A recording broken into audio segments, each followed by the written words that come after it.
جیسے کہ افریقہ کے ہر بادشاہ کو نجاشی کہتے تھے، مصر کے ہر بادشاہ کو فرعون کہتے تھے، ایسے ہی یہ ابرہہ بادشاہ تھا، اس نے یمن میں ایک خانہ کعبہ بنا لیا تھا، اس نے یمن میں اس کعبے کی نقل بنا لی تھی، بالکل اسی طریقے سے ایک عمارت بنا کے اس نے پہلے سال طواف کروایا تھا اور خود اور وزیروں کے ساتھ طواف کیا، تیسرا بندہ آیا ہی کوئی نہیں۔ ہاں اگلے سال اس نے پھر کہا کہ اس اللہ کے گھر میں تو غریب ہی طواف کرتے ہیں، اس نے یمن کے رہنے والوں کو کہا کہ اس گھر کا طواف کرو، یہ سمجھ رہا تھا کہ دونوں ایک جیسے ہو گئے۔ آسان کر دیتا ہوں، یہ سمجھتا تھا کہ کچھ فرق نہیں ان دونوں میں، لیکن اس ملعون کو یہ نہیں پتا تھا کہ اللہ کا بنایا اور ہوتا ہے، بندوں کا بنایا اور ہوتا ہے۔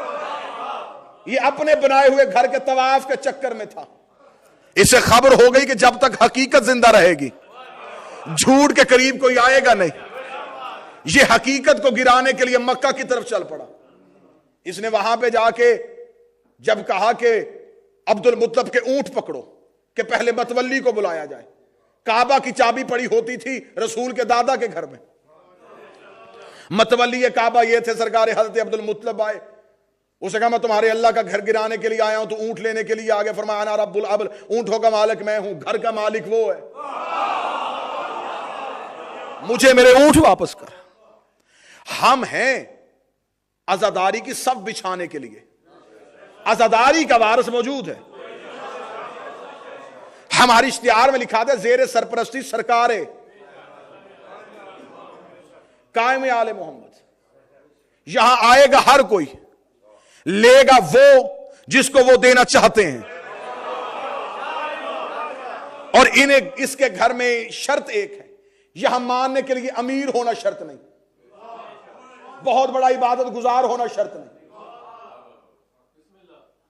یہاں عقیدے کی شرطیں ہیں، یہاں معرفت کی شرطیں ہیں، یہ دینے پہ آئے تو ایک رات میں ہر کو عزت دے دیں،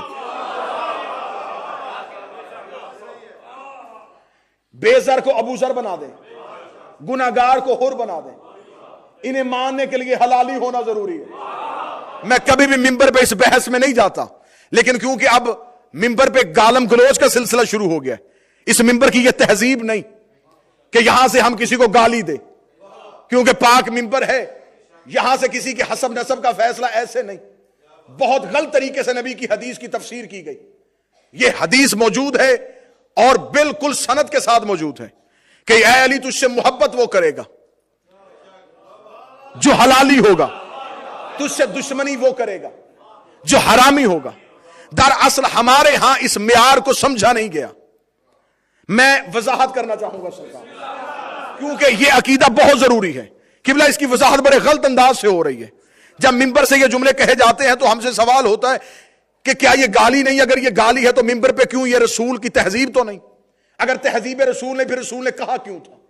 وجہ کیا ہے؟ تین چیزیں ہوتی ہیں، ایک ہے جسم، ایک ہے روح، ایک ہے نفس۔ جسم، روح، نفس۔ آج کوئی عیسائی اسی امام بارگاہ میں آئے، وہ کہہ دی میں مسلمان ہونا چاہتا ہوں، میں اسے یہ نہیں کہوں گا کہ پہلے غسل کر، اسے فوراً کلمہ پڑھایا جائے گا۔ تھوڑی دیر پہلے وہ کافر تھا، کلمہ پڑھا پاک ہو گیا، صرف اس نے زبان سے اقرار کیا لا الہ الا اللہ، جسم پاک۔ ٹھیک ہے سر، محمد رسول اللہ پڑھا، روح پاک۔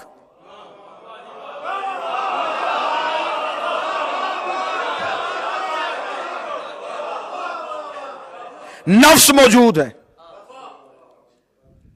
اب اس نفس کے وزن کا میں آپ کو کیا بتاؤں سرکار، سنیے۔ اور جس کی اب گواہی دینی ہے وہ ہے نفس اللہ بھی، نفس الرسول بھی، وہ رسول کا نفس بھی ہے، توحید کا مظہر بھی ہے۔ اب ہے رسول کی حدیث میں دکھانے کے لیے تیار، رسول نے فرمایا علی کی محبت نفوس کو پاک کرتی ہے، اور رسول کو بھیجا گیا تھا نفسوں کو پاک کرنے کے لیے، یزکیہم، تاکہ تو نفوس کو پاک کرے۔ یہاں رسول بدن پاک کرنے نہیں آیا۔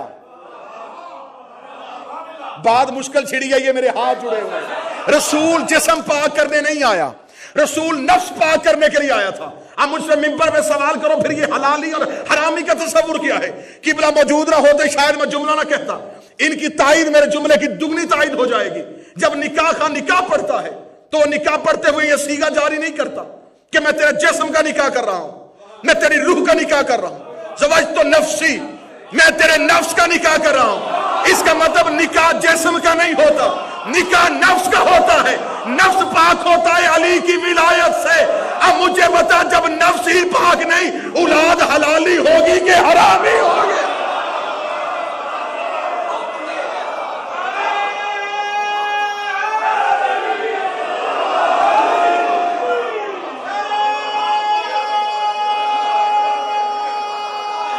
سرکار بسم اللہ۔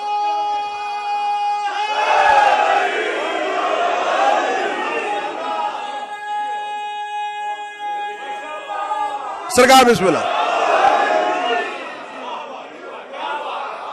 نکاح ہوا ہے نفس کا، پاشا جی، اور نفس پاک ہونا ہے علی ولی اللہ سے۔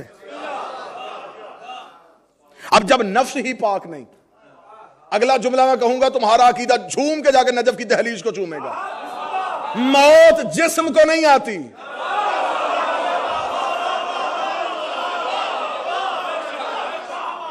قرآن کی آیت ہے، ذائقہ موت جسم نہیں چکھتا،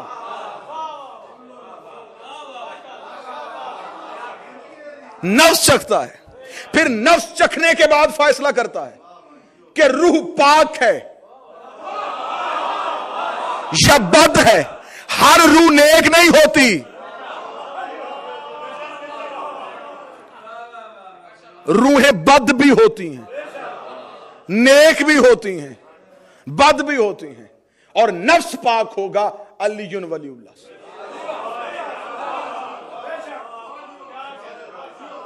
بیماریاں بھی تین، علاج بھی تین۔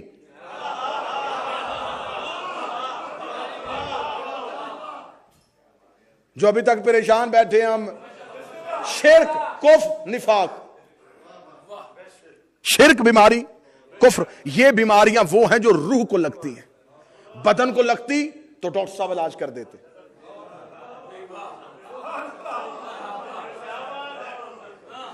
میں تو یہاں ایک ہی علاج کو جانتا ہوں، پیراسیٹامول۔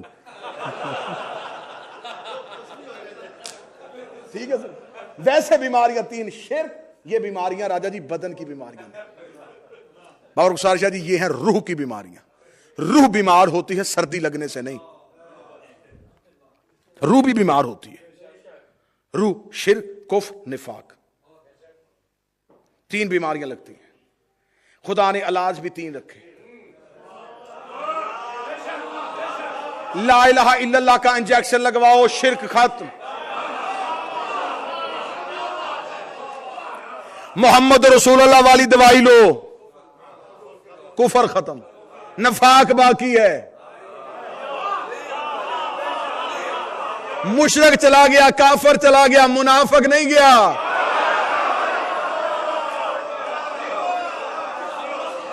خطرہ کافروں سے نہیں،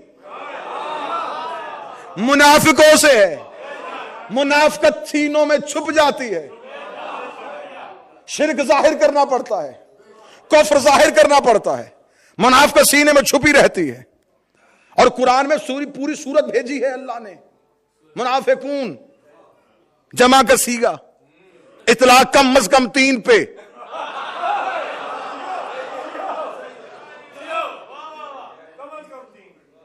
یہ آخر یہ وہاں پہ کون سے لوگ تھے؟ منافقت کیسے ظاہر ہوتی ہے؟ لا الہ پڑھنے والا بندہ منافق ہو سکتا ہے، محمد رسول اللہ پڑھنے والا بندہ منافق ہو سکتا ہے، علی ولی اللہ پڑھنے والا نام مشرک ہو سکتا ہے،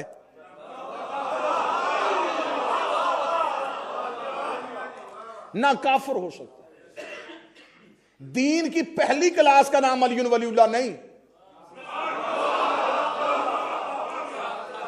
آخری کلاس کا نام علی ولی اللہ.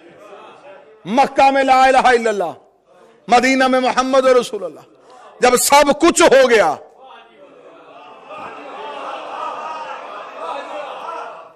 پھر غدیر میں علی ولی. اور جس نے علی ولی اللہ پڑھنا، میں منت کر کے کہہ رہا ہوں، ولایت علی کھیل نہیں، متنازع نہیں، تماشا نہیں کہ علی ولی اللہ کو متنازع بنا دیا جائے. کون بندہ ہے جو ولایت علی کو سمجھ سکا؟ کون بندہ جو حقیقی طور پہ ولایت علی کو پا سکا؟ ولایت علی کسی کھیل کا نام نہیں، دین کی آخری کلاس کا نام ہے. اور یہ وہ ولایت علی والا کام ہے جس کو کرنے کے لیے اللہ کو رسول سے کہنا پڑتا ہے واللہ یعصمک من الناس، اللہ تجھے بچائے گا. میں ابھی تھوڑی دیر پہلے اپنے بھائی کامران کو بتا رہا تھا کہ ایک فقیر، ایک عابد چلا گیا عبادت کرنے کے لیے جنگل میں، تو جنگل میں عبادت کر کے اتنا چلا کر کے واپس آیا تو بستی میں فقیر پھر رہا تھا. فقیر نے کہا کہاں گیا ہوا تھا اتنی دیر نظر نہیں آیا؟ کہا لگا جنگل میں گیا ہوا تھا. کیوں عبادت؟ اس نے کہا عبادت جنگل میں کیوں کر رہا تھا، گھر میں بیٹھ کے کیوں نہیں کی؟ اس نے کہا میں تارک کو دنیا ہونا چاہتا ہوں. عابد نے کہا میں چاہتا ہوں کہ دنیا کو چھوڑ دوں، اللہ سے لو لگا لوں. فقیر نے اپنے اسلحہ کو تھاما، قریب سے گزرتے ہوئے کہا جانے دے، جانے سے پہلے مجھ سے پوچھ لیتا، تیرے چلے کے دن ہی ضائع نہ ہوتے. دنیا سے پیچھا چھڑوانے کے لیے اتنی دیر جنگل میں رہا، عبادت کر رہا تھا کہ تجھے دنیا چھوڑ دے. تو علی علی کر، دنیا تجھے خود ہی چھوڑ دے گی. ہائے ہائے ہائے ہائے.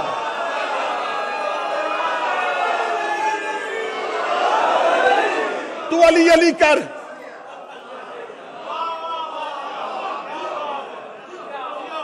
دنیا تجھے خود ہی چھوڑ دے گی.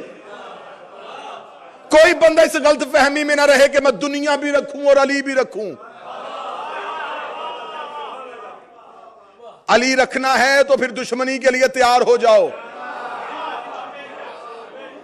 حجرے میں بیٹھ کے چھپ کے علی ماننے کا کوئی فائدہ نہیں.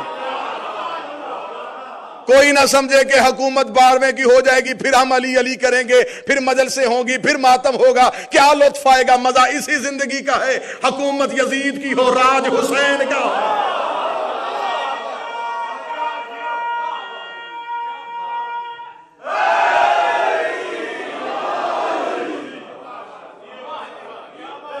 علی ولی اللہ مصیبتوں کا نام ہے. ایک شخص نے کوفے میں آگے میرے مولا کے قدم پکڑے، اس نے کہا مولا میں آپ کا شیعہ ہونا چاہتا ہوں. علی نے فرمایا مشکلوں کے لیے تیار ہو جا، مصیبتوں کے لیے تیار ہو جا. علی ولی اللہ پڑھنے کے لیے، شیعہ ہونے کے لیے آزمائشوں سے گزرنا ضروری ہے. مجھے حق زہرا کی قسم ہے کئی مقدمات میرے اوپر بنے ہیں صرف سیدہ کی وکالت کی وجہ سے. وطن سے دور، گھر سے دور، صرف یہ ہے حق زہرا کی وکالت. لیکن یہ عقیدہ ہے ہمارا میں تمار کا. کٹ سکتے ہیں، مر سکتے ہیں، آل محمد کی عزت پہ سمجھوتا نہیں کر سکتے. مجھے یہ فخر حاصل ہے کہ میں 7 دفعہ پاکستان کی عدالتوں میں جا کے بولا ہوں تو میں پوری زندگی بی بی کا یہ احسان نہیں بھول سکتا. میں عدالت میں بولا ہوں تو محمد کی بیٹی کے لیے بولا ہوں، حق زہرا کو منوانے کے لیے بولے. اور یہ اعلان تھا، اعلان ہے اور مرتے دم تک اعلان رہے گا کہ پاک سیدہ کے دشمن کی ہم عزت نہیں کر سکتے. مصلحت کی زندگی ہم سے گزاری نہیں جاتی. صاحب کیا کریں، ہم سے یہ ہوتا ہی نہیں کہ کھائیں ان کا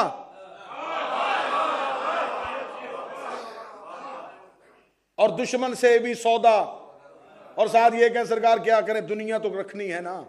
دنیا رکھنی پھر علی کو چھوڑ دے.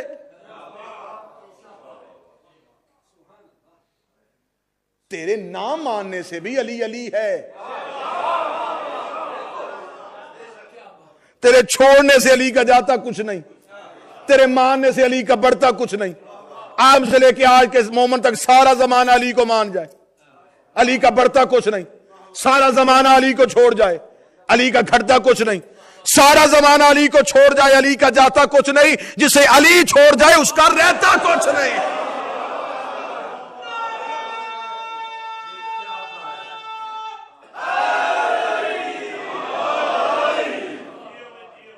کیا ہمارے اسلاف نے ہمیں یہ طریقے نہیں دیے؟ بیٹھا ہوا تھا سیڑھیوں پہ زیر زمین علی کا ایک نوکر، ابو عبیدہ کا بیٹا، نام جس کا مختار تھا. 300 سپاہی اکیلا مختار لینے کے لیے گئے. جو لینے کے لیے گئے ان کے ہاتھوں میں تلواریں، جسے لینے کے لیے اس کے ہاتھ میں زیور.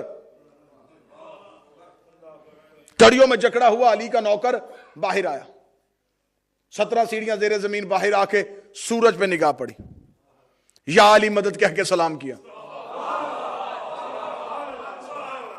ادھر سے وقت کے ابن زیاد نے دربار میں اعلان کر دیا تھا کہ آج اتنی مدت کے بعد ایک علی کا نوکر آ رہا ہے، جب وہ دربار میں پہنچے گا تو 1300 بندہ کرسیوں میں بیٹھا ہے، نہ تم نے کرسی چھوڑنی ہے، نہ تم نے اٹھنا ہے، نہ تم نے سلام کرنا ہے، اپنی اپنی باتوں میں مگر رہنا ہے، تاکہ جب یہ دربار میں آئے اسے پتہ چل جائے کہ دنیا میں اب علی والے ختم ہو گئے، یہ اتنا عرصہ قید خانے میں رہا ہے، اسے پتہ چل جائے منظر بدل گیا ہے، زمانہ تبدیل ہو گیا ہے، اب علی کی محبت جرم بن چکی ہے، اب علی ولی اللہ نافذ نہیں ہے، یہ علی کو چھوڑ دے گا، یہ علی سے محبت کرنی چھوڑ دے گا. ادھر یہ حکومت نے دربار میں یہ قانون پاس کر دیا. ادھر سے علی کا نوکر زندان سے نکل کے دربار کی طرف چلا. دربار کی طرف چلتے ہوئے اپنی کڑیوں کی چھن چھن سے مودت علی کے ترانے گنتا ہوا مختار آگے بڑھ رہا تھا. مختار کا پہلا قدم دربار میں آیا. مختار کی زلفیں ہوا میں اڑ رہی تھی، آنکھیں جلال کی وجہ سے سرخ تھی. مختار کا پہلا قدم دربار میں آیا. مجھے عزت عباس کی قسم ہے، نہ مختار نے ادھر کی کرسیوں والے دیکھے نہ ادھر کی کرسیوں والے دیکھے. مختار کی سیدھی نگاہ تخت پہ تھی. مختار کا پہلا قدم دربار میں آنا تھا.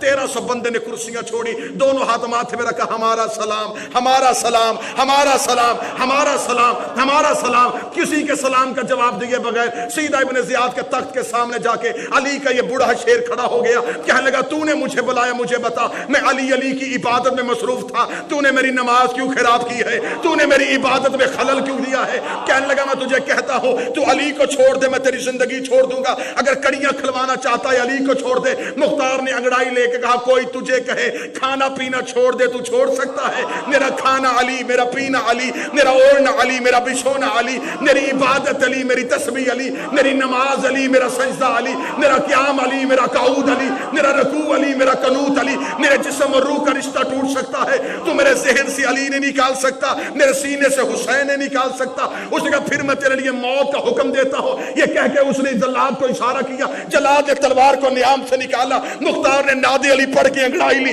پورے جسم کے زیور ٹوٹ کے زمین پہ گرے. زیوروں کا زمین پہ گرنا تھا. 1300 بندے نے دربار چھوڑ دیا. مختار تخت کے سامنے آ کے جلاد کے ہاتھ سے تلوار کھینچی.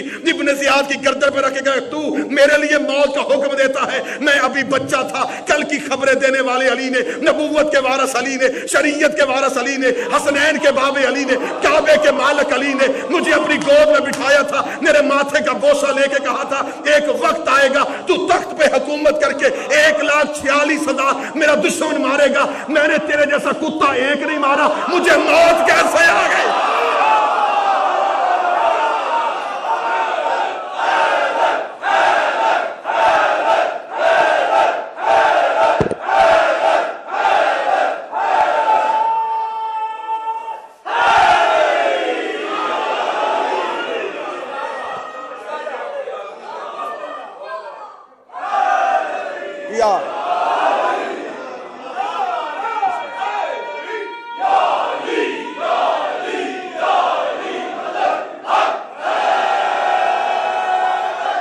کیسے موت آ سکتی ہے؟ زندگی اور موت کا وارث تو نہیں، علی. میں نے زندگی اسے دینی ہے جس سے لی تھی. میں نے یہ امانت اسے واپس کرنی ہے جس سے لی تھی. وہ اکیلا تھا، وہ تنہا چپ نہیں ہوا. کوفے میں میس میں تمار اکیلے تھے، چپ نہیں ہوئے. زبان کٹ گئی تھی. فراز دار پہ میسم بیان دیتے ہیں جو اردو ادب سے واقف ہے. فراز دار، فراز کہتے بلندی کو، دار کہتے پھانسی کے تختے کو. فراز دار پہ میسم بیان دیتے ہیں. رہے گا ذکر علی، ہم زبان دیتے ہیں.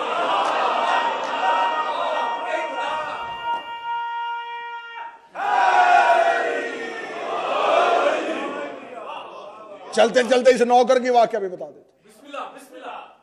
بلایا تھا جب علی کے اس بوڑھے نوکر کو. علی کی محبت بوڑھوں کو جوان کرتی ہے، علی کا بغض جوانوں کو بوڑھا کر دیتا ہے۔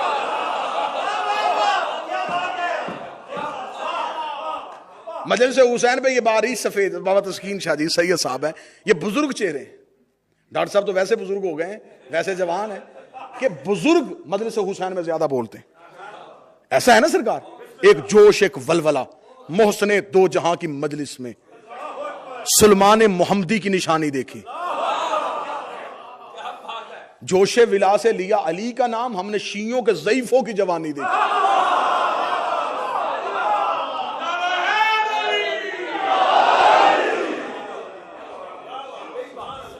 میس میں تمہار بظاہر دیکھنے میں بوڑھا تھا، حقیقتاً جوان تھا، حب علی کا شباب تھا۔ لے آ کے آگے جب کھڑا کیا گیا تو کہا اچھا تو کیا کہتا ہے، تو علی کو نہیں چھوڑے گا، پھر ہم تجھے پھانسی دیں گے۔ میس میں تمہار نے کھجور کے درخت کو دیکھا،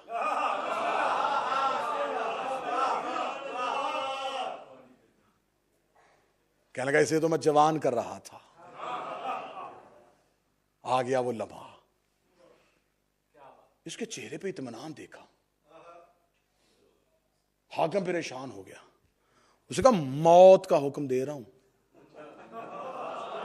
اب جملہ سنیے گا جسے اندر تک ٹھنڈک پہنچے، کلیجہ ٹھنڈا ہو، پھر چہرے پہ مسکراہٹ آئے، مجھے پتا چل جائے گا یہاں پہ اندر تک بات گئی ہے۔ چہرے سے پتا چل جائے گا پھول ہے کہ دھول ہے، کٹ پڑا ہے یا ٹھنڈک ہوئی ہے، چہرہ کھل جائے گا، مجھے خبر ہو جائے گی۔ کہنے لگا موت دے رہا ہوں۔ اس میں تمہار بوڑھا صحابی مسکرا کہتا جسے تم موت کہتا ہے میں اسے ملاقات کہتا ہوں۔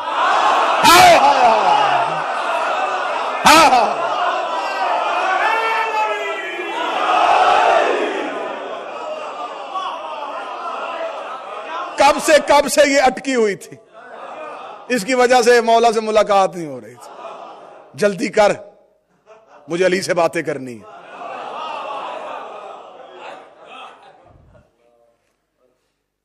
کہنے لگا تجھے اتنا یقین کیوں ہے؟ اس نے کہا مجھے میرے مولا نے کہہ دیا تھا۔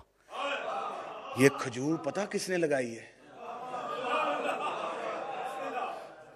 میں نے لگائی، اسے میں روز پانی دیتا ہوں، یہ میں نے جوان کی ہے۔ مجھے میرے مولا نے کہا تھا کھجور کے ساتھ تجھے پھانسی لٹکایا جائے۔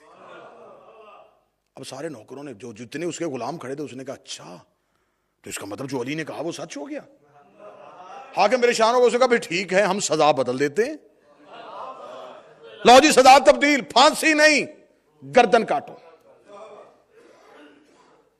جب کہا نا گردن کاٹے، میس میں تو مسکرا کے یہ بھی تیری غلط فہمی، تو گردن نہیں پہلے زبان کاٹے گا۔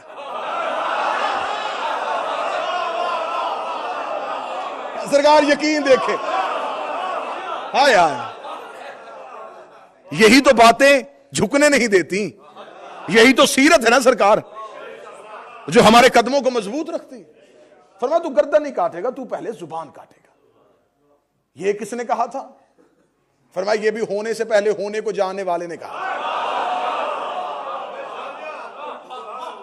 اس نے کہا زبان کاٹی جائے گی، اس نے کہا پھر زبان بھی نہیں کاٹیں گے، گردن ہی کاٹیں گے۔ الٹا لٹکا دیا میس میں تمہار کو، بوڑھا صحابی الٹا لٹکایا ہوا ہے کوفے کے چوک میں، اور الٹا لٹک کے میس میں تمہار کہہ رہا ہے دنیا سے جا رہا ہوں، چاہتا ہوں آخری دفعہ کوفے والوں سے ایک بات کر لوں۔ کوفے کے مرد و زن چوک میں آ گئے، آخر ہمارے شہر کا ہے، جا رہا ہے، کوئی ملاقات چاہتا ہے، کوئی بات چاہتا ہے، شاید کہہ دے کہ میری سفارش کرو، میں علی کو چھوڑ دیتا ہوں، شاید کہہ دے مجھے معافی لے دو۔ کوفے کے مرد و زن اکٹھے ہو گئے، قرآن ممبر پہ لے اور رکھو میرے سر پہ، یہ ہیں ہمارے وہ جذبے، یہ ہیں وہ ہمارے ولولے جو میرے قوم کے ماتمی کا سر جھکنے نہیں دیتے۔ زندگی قربان کروں یا علی تیرے نوکروں کی جوتی کی نوک پہ نعیم تمار کو الٹا لٹکایا ہوا ہے۔ کوفے کے مرد و زن اکٹھے ہوئے، نعیم کیا چاہتا ہے؟ اگر کہے تو ہم ابن زیاد سے کہہ کے تجھے زندگی واپس لے دیں، اگر تو کہے تو موت کا ابھی بھی واقعہ ٹل سکتا ہے۔ نعیم تو کیا چاہتا؟ میں اس میں تمہار الٹا لٹکتا ہوا کہہ رہا تھا میں نے کوفے کے مرد و زن تمہیں اس لیے بلایا ہے، نہ میں علی کو کو چھوڑوں گا، نہ میں حسین کو چھوڑوں گا، نہ میں علی کی محبت چھوڑوں گا، نہ میں آل محمد کی محبت چھوڑوں گا۔ بلایا میں نے تمہیں اس لیے جس نے میرے لیے موت کا حکم دیا ہے، تم اسے حاکم سمجھتے ہو، میں تمہیں بتا دیتا ہوں یہ بیٹا کسی اور کا ہے، کہلواتا کسی اور کا ہے۔ اس نے جب نام بتایا یہ فلاں کا بیٹا ہے، وہ فلاں کا بیٹا ہے، وہ فلاں کا بیٹا ہے، جب چوک میں میثم نے شجرے پڑھنے شروع کیے، حاکم کے چہرے پہ موت کی زردی آ گئی، کہنے لگا جلدی کرو اس سے پہلے کچھ اور بولے، اس کی زبان کاٹو، اس کی زبان کاٹو۔ ادھر جلاد کا خنجر میثم کی زبان پہ آیا، جلاد کے ہاتھ پہ ہاتھ دینا، اس سے کہہ دے میرے مولا کے قرآن کو جھوٹا کہہ رہا ہے۔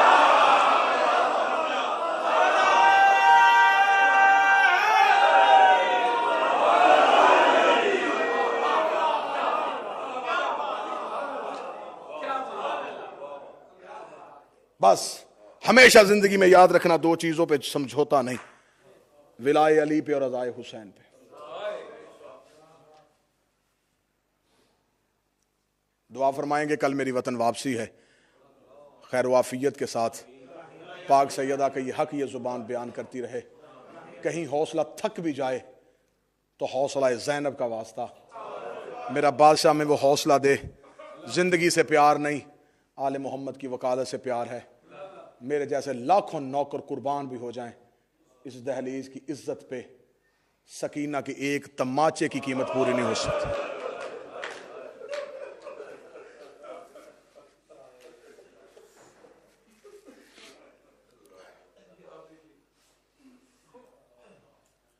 شہادت حسین کے سلسلے میں یہ مجلس ہے، بہانے تلاش کیا کرو حسین کی عزاداری کے۔ میں منت کرتا ہوں، میں مہمان ہوں، جتنا مجمع بیٹھا ہے میں ایک ایک چہرے سے ذاتی واقفیت ہے میری، کوئی اجنبیت کا رشتہ میرا تمہارا نہیں، ہر ایک کے ساتھ میرا ایک تعلق ہے، بھائی بن کے، بیٹا بن کے، دوست بن کے، مہمان بن کے، حسین کا ذاکر بن کے منت کرتا ہوں۔ حسین کی عزاداری پہ کبھی رکاوٹ نہیں، بہانے تلاش کرو، بہانے تلاش کرنے کا ہنر ہمیں حسین نے دیا ہے، اس لیے حسین نے کہا تھا جب کبھی ٹھنڈا پانی پینا میری پیاس کو یاد کر لے۔ بابا ویس شاہ جی، مجھے مولا کی قسم، آخری جو بابا رخسار شاہ جی مولا حسین کی گفتگو ہے نا، اس کا راوی حسین کا قاتل ہے، آخری گفتگو کا راوی قاتل حسین ہے۔ جب یہ ملاؤن گیا تھا نا کمینے کے دربار میں، اس ملاؤن نے کہا حسین نے آخری لمحے کوئی بات کی، تو سر کاٹ رہا تھا، آخری ٹائم اس نے کہا تھا کہ میں بیعت کر لیتا ہوں، اس نے کہا تھا کہ میں وطن واپس چلا جاتا ہوں، اس نے شمر کو قریب بلا کے کہا آخری جب لب ہلے تھے کیا کہہ رہا تھا؟ حسین کے قاتل نے کہا میں گردن پہ سوار تھا، میں ضربے مار رہا تھا، غریب کے لب ہل رہے تھے، میں نے کان قریب کیا، آنکھوں میں اس کے آنسو تھے، رو کے کہہ رہا تھا میرے شیعو حسین کو یاد رکھنا۔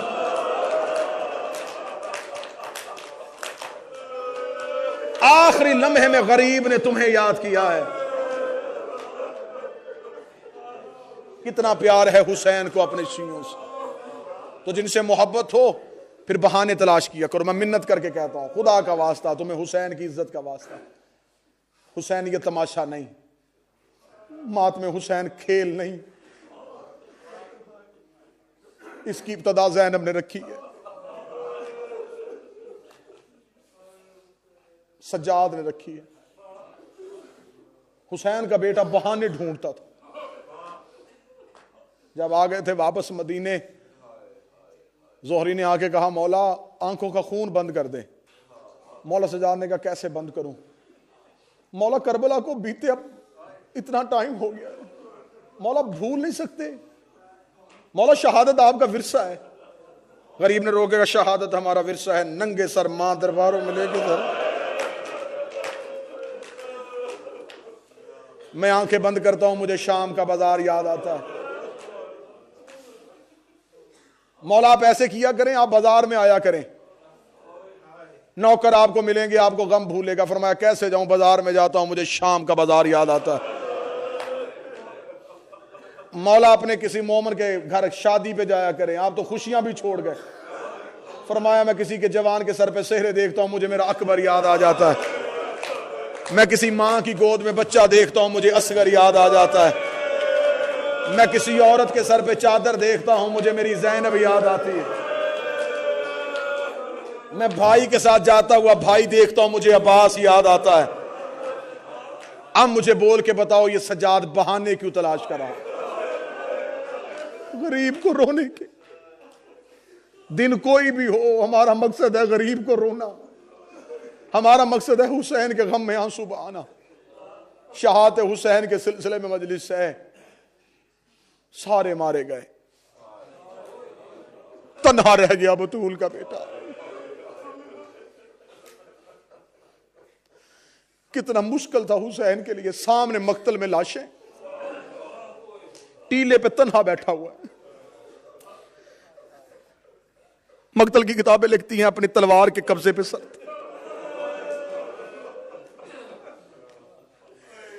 اٹھا کے حسین ایک دفعہ دائیں دیکھا، ایک دفعہ بائیں دیکھا، دائیں بائیں دیکھ کے حسین کی چیخ لکھ فرمایا این العباس، این علی اکبر.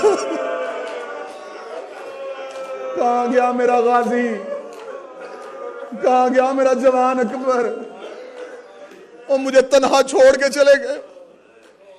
ابھی حسین نے این العباس این الاکبر کہا، یا پردے کے باہر سے ایک بی بی کی آواز آئی، بی فضا کی آواز آئی، مولا علی کی بیٹی خیمے میں بلا رہی.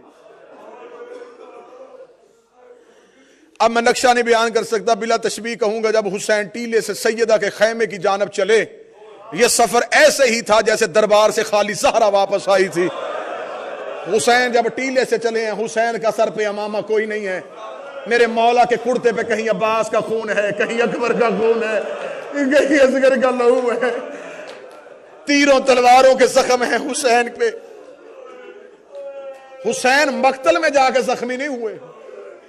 مجھے مولا کی عزت کی قسم ہے، میں نے شہادت حسین ڈاکٹر صاحب بغور پڑھی ہے. حسین واحد شہید ہے جو مقتل میں جا کے اپنی شہادت کے وقت زخمی نہیں ہوا.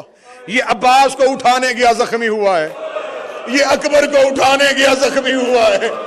یہ جب بھی مقتل میں کوئی شہید اٹھانے کے لیے گیا ہے، بے غیرت تلواریں مار کے کہتے تھے ہم نے تیرا غازی مار دیا، ہم نے تیرا اکبر مار دیا.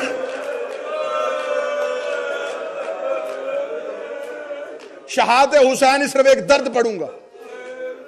شہادت حسین پڑھی جائے تو آسمان روئے، فلک ٹوٹ کے زمین پہ آ گرے، اگر زہرا کے غریب کا گھوڑے سے اترنا سنایا جائے. نہ مجھ میں اتنی سکت نہ آپ میں اتنی طاقت، میں صرف غریب کا بہنوں سے ودا پڑھنے لگا ہوں. شہادت حسین بڑی مشکل ہے. مجھے چادر زہرا کی قسم، اتنی بڑی قسم منبر پہ دے رہا ہوں، بڑی مشکل ہے شہادت. یہ شہادت آسان ہوتی سجاد لہو نہ روتا. یہ شہادت آسان ہوتی 12واں پردے میں لہو نہ روتا. ایک جملہ کہہ دوں اگر برداشت کرو گے، سادات برداشت کر لو گے تو پھر ایک جملہ کہہ دوں. سید زادے مجھے اجازت دے تو میں ایک جملہ کہوں. قبلہ تشریف فرمائے آج بھی زیارت ناہیہ میں میرا 12واں ایک جملہ کہتا روتے ہوئے، میرا سلام ہو میرے اس دادے پہ جس کو لاٹھیوں کے ساتھ مارا گیا ہے. مولا سے پوچھا مولا یہ شہید کون تھا؟ فرمایا جو کمینے قتل کرنے کے لیے آئے تھے. یہ جمعے کی